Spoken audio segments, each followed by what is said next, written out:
totoong plano ng Apostle sa solo leveling Ragnarok Chapter 35. Let's go!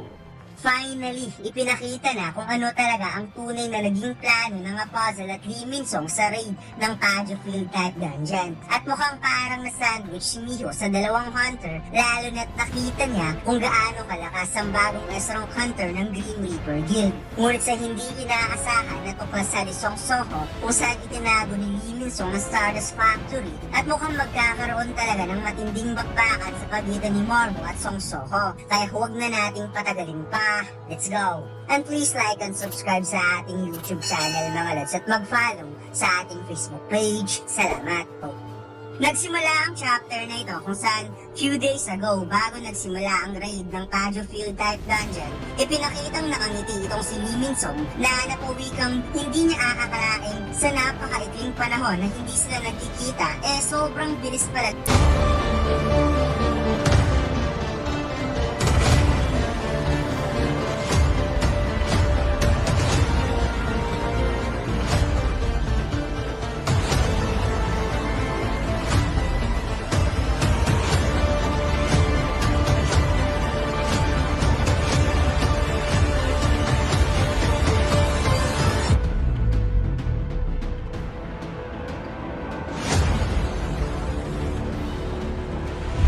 Magkaroon ng One Online Singapore Episode 7. Ang download link ay nasa ibaba. Maraming salamat mga Lods. Lumaki ng mga alien. Kaya napatagon ng Apostle na simple lang naman yung ginawa nila. Nagpalit lang sila ng personality at pinili talaga nila ang maliit na katawan dahil mas advantage ito for survival sa earlier stage. Dagdag pa ng Apostle na hindi niya kailangang isaalang-alang pa ang appearance ng kanyang katawan since may mga fragment pa na dapat i-gather upang bumalik ang kanyang tunay na lakas.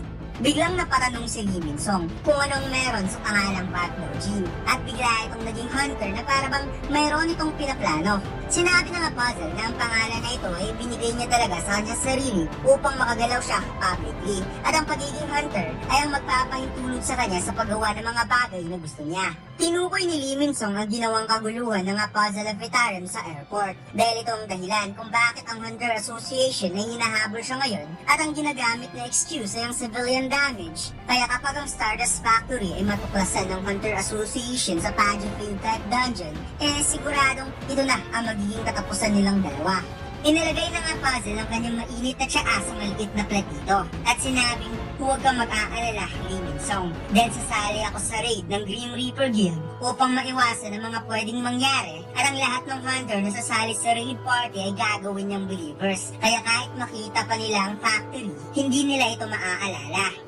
Napasmirk si Lee Min-sung sa panimulang plano ng Apostle of Vitarum. Ngunit tinanong niya ito kung kaya ba nitong talunin si Lin Taegyo na isang S-rank hunter. Kaya nag-gets ng Apostle na tinukoy nito ang kanyang ipinangako. Ngunit makikita sa mga mata ng Apostle na mayroon itong na-realize na pagkatapos daw niyang makilala si Lin Taegyo, sigurado siyang kapag maglalaban silang dalawa, subalit biglang pinutol ni Lee Min-sung ang kanyang pagsasalita dahil wala daw siyang pakialam kung mamamatay man ang dalawa basta matupad lang ang pinangako nito sa kanya.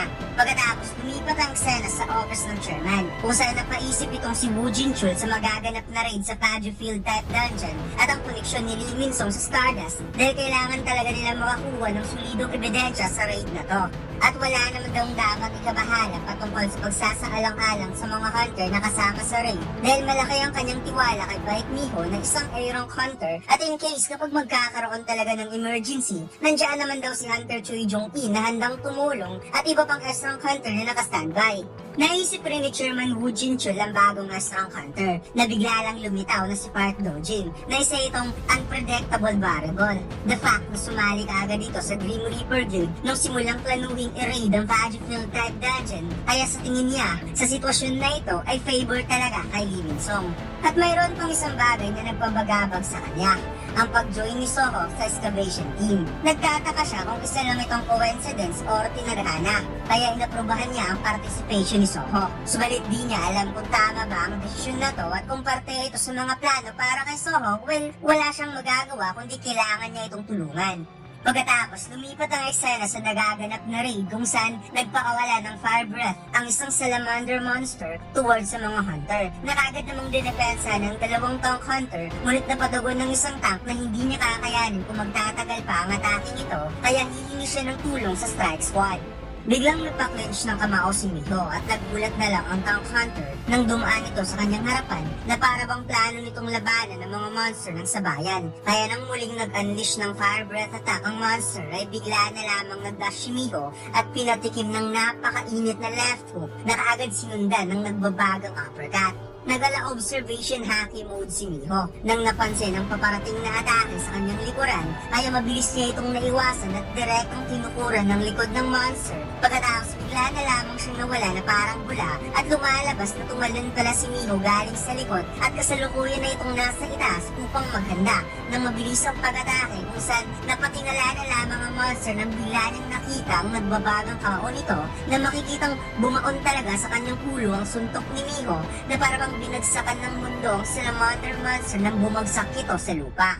Ipinakitang madaling napabagsak ng isang Aeronk Hunter ang 2 salamander at napansin kaagad ni Miho na hindi man lang sumali si Lee Min-sung sa laban na makikitang naninigarilyo lang ito sa likod ng strike team. Kaya na-realize niyang nakakaawa naman itong si Lee Min-sung para sa isang hunter na na-awaken bilang Aeronk na para bang ginagawa lang nitong joke ang pagiging hunter. Ngunit ang hindi niya alam ay may isang salamander na umatake pala sa kanyang likuran kaya napagtanto niyang hinayaan niya ang sarili na madistract. Subalit ang salamander na ito ay pinukpok lang ng apostle sa batok na para bang nagmimistulang simpleng monster ang isang salamander pagdating sa apostle.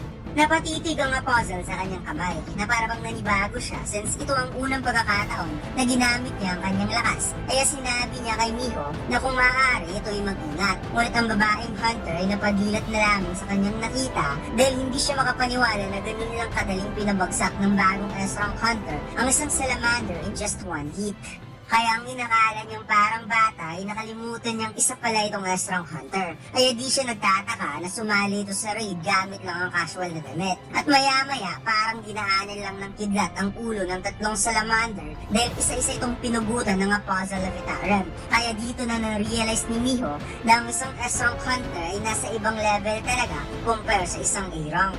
Matapos nilang lipulin ang lahat ng salamander sa paligid, napatugon si Lee Min-sung na sa tingin daw niya, konti na lang mauubos na nilang lahat ang monster sa Pajo Field. At mukhang hindi niya inaasahan na matatapos kaagad ang raid na to. Subalit sinabi ni Miho na nararamdaman daw niya na mayroon pang ibang monster na nasa ibang lugar. Kaya napatingin si Lee Min-sung na para bang siya ay nairita. At sinabing napansin pala ni Hunter Miho ang bagay na to. Kaya pangiting ipinaliwanag ni Lee Min-sung na bilang in charge ng Green Reaper Guild, gumagawa sila ng routine monster calling upang i-maintain ang dungeon. Kaya ito ang dahilan kung bakit hindi nagkakaroon ng threat ang dungeon na to sa outside world.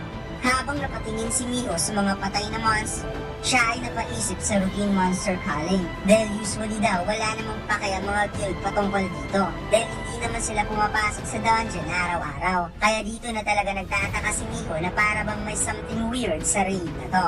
Habang si Lee Min-sung ay kalmadong naninigarilyo at itinuro agad kung nasaan ang kwarto ng dungeon boss. Patagong napangiti si Lee Min-sung dahil kahit gaano pa daw kahirap ang gagawing paghahanap ni Miho, hinding-hindi na tumahahanap ang mga bagay na pwedeng ikasangkot sa kanya. Dahil matagal nang na-dismantle ng demon ng factory at kasalukuyan itong nakatago somewhere in Pajo na mahirap hanapin. Kaya sinabi niya sa kanyang isipan na never mahahanap ni Miho ang factory o kahit makalabas sa loob ng Pajo Field na may matinong pag-iisip. Pagkatapos, lumipat ang eksena sa demon na nagngangalang Mormo kung saan kasama nito ang 2 pang demon upang i-gather ang mga firewood supply na tao sa paggawa ng Stardust. At sinabi niya na nakakatawang isipin na nagsasayangan sila ng oras at hindi pa niya makikita ang apostle kahit ito ay nasa loob ng Pajo Field.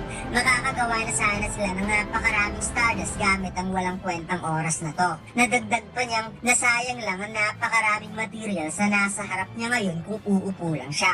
Pagkatapos, lumipat ang eksena sa isang lalaki na nakatayo sa malaking pintuan at ito pala ay si Song Soho. At lumalabas na naramdaman pala ni Bero ang presence ng isang demon sa malaking pintuan. Kaya kaagad itong pinuntahan ng ating bida.